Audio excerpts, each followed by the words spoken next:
Hello friends, welcome to NetJRF Moon Life. Keep smiling, keep laughing. Today we will discuss about the general overview about the UGC NET paper 2.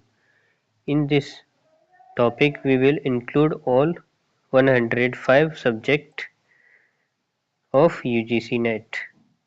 तो इसमें paper 2 एक तरह से आपके UGC NET paper की body है और body और सोल का तालमेल सही से बनेगा तो आप आसानी से नेट और जेआरएफ क्वालिफाई कर सकते हैं। तो आज हम बॉडी की चर्चा करते हैं। इसमें सबसे महत्वपूर्ण जो ढांचा है वो है आपका सिलेबस। सिलेबस को आप अच्छे से पढ़िए, समझिए और उसको उसके दायरे में देखिए कि कौन कौन से टॉपिक आपके पास स्ट्रॉन्ग पॉइंट के साथ आप कर सकते हैं। टॉपिक्स की कौन कौन सी बुक्स आपको मैच हो रही हैं या कहें कि आपको डेप्थ में समझना है अपने सिलेबस को। आप बीए में, एमए में, एमएससी, बीएससी में अपने सिलेबस को कवर करते हैं, पढ़ते हैं। उसी के अकॉर्डिंग चेक करें कि आपके सिलेबस में क्या क्या आपने पढ़ा है, क्या क्या आपके टच में है और जो आपके टच में नहीं है उन्हें रेफ़र करें, उनके लिए बुक ढूंढें किस बुक में सही मटेरियल मिलेगा।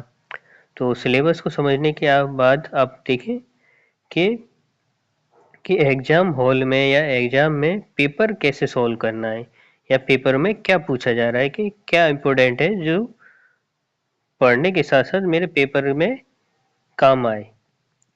तो सिलेबस के बाद आप अगर बुक लिस्ट देखना चाहें तो आप बीए के, एमए के, एमएससी आप अपने कॉलेज की बुक्स भी रेफर कर सकते हैं। अगर वो बुक्स आपके पास नहीं है तो आप इग्नू की बुक्स रेफर कर सकते हैं जो हिंदी इंग्लिश में उपलब्ध है।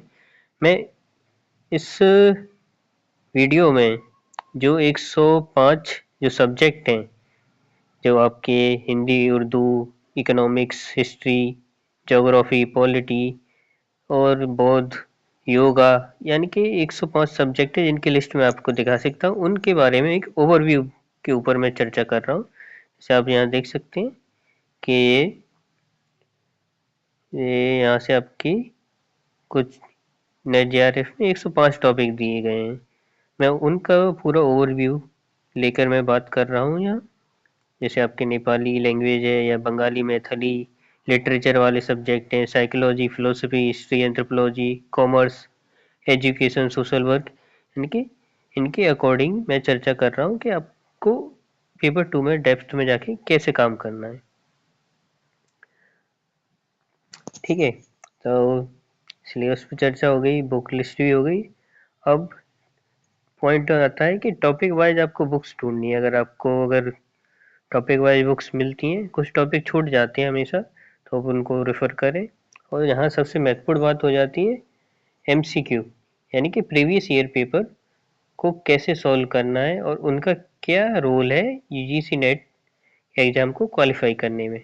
आपके पास कम से कम 5 साल, मैक्सिमम 10 साल के क्वेश्चन पेपर होने चाहिए, जिससे आपको एक डेप्थ मिलती है अपने सब्जेक्ट की, जिससे आप उसके दायरे को समझेंगे कि सिलेबस में कितना डीप जाके आपको पूछना है, कितना आपको समझना है। तो वो आपके लिए काफ़ी हेल्पफुल रहता है। और यहाँ एक बात और हो जाती है कि आप कॉम्प्रिहेंसिव बुक रखें जिसमें सारे टॉपिक कवर हों, आपके सिलेबस के सारे टॉपिक कवर हों, जो रिवीजन में हेल्पफुल होगी आपके। ठीक है, आप टॉपिक वाइज बुक रखेंगे ही अलग से जो आपके रेफरेंस बुक की तरह काम करेगी। अगर आपको कुछ डाउट होता है तो आप उसे रेफर करें, नहीं तो एक कॉम्प्रिहेंसिव बुक होना बहुत ज़रूरी है जो आपके सारे टॉपिक को कवर करे। और एक बात और है कि आप लिमिटेड सोर्स रखें। यहाँ जितने कम से कम सोर्स रहेंगे आप उनको रिवाइज कर पाएंगे और समझेंगे, वो काफ़ी हेल्पफुल रहेंगे। और यहाँ एक बात हो जाती है कि नोट्स बनाना ज़रूरी है कि नहीं। अगर आप वाकई में नोट्स बनाना चाहते हैं तो उन चीज़ों के नोट्स बनाएं जहाँ आप भूल रहे हैं, भूलने वाली चीज़ों के ही नोट्स बनाएं। ठीक है, और आप नोट्स बना सकते हैं फाइनल रिवीजन के लिए। ठीक है, अगर आपके पास एक टॉपिक है, उस एक टॉपिक को एक पेज में ही कवर करें, जिससे आप यह ना हो कि आप एक टॉपिक में ही 100 पेज लिख दें, नहीं तो आप एक बुक ही लिखने लगेंगे। बुक लिखने से यहाँ आपको बचना है। आपको कम से कम शब्दों में अपने नोट्स तैयार करने हैं, यानी कि आपके पास 10 यूनिट हैं या 15 यूनिट हैं तो पर यूनिट आप मैक्सिमम 10 पेज के नोट्स बनाएं। इससे ज़्यादा नोट्स बना रहे हैं तो उसे और कम करने की कोशिश करें, ठीक है। और आपके रिवीजन और एमसीक्यू आपको सॉल्व करने ही है और ऑथेंटिक बुक हमेशा रेफर करें। अब बात करते हैं कि आपको एग्जाम हॉल में पेपर कैसे अटेम्प्ट करना है। तो आप पेपर 1 या पेपर 2 कहीं से भी अपना पेपर शुरू कर सकते हैं। मैं पर्सनली पेपर 2 पे ज़्यादा फोकस करता हूँ, क्योंकि आप पेपर 2 से अधिक फेमिलियर हैं। आपको पता है कि सिलेबस आपने बीए में एमए में पढ़ा है, तो आप उससे गो थ्रू कई बार हो चुके हैं, तो वो आपके लिए सॉल्व करना आसान रहेगा। और एक बार पेपर 2 पे कमांड होने के बाद आपके लिए पेपर 1 सॉल्व करने के लिए काफ़ी समय बचता है। और अपने कीप ट्रैक ऑफ टाइम, यानी कि आप पेपर सॉल्व करते समय अपना टाइम का ध्यान रखें, जल्दी से पेपर सॉल्व करें और सारे क्वेश्चनों को अटेम्प्ट करना है, कोई क्वेश्चन छोड़ना नहीं है। और क्वेश्चन सॉल्व करते समय एलिमिनेशन मेथड या कई टेक्निक होती हैं जो एमसीक्यू सॉल्व करने में हेल्प करती हैं, उनको यूज करें।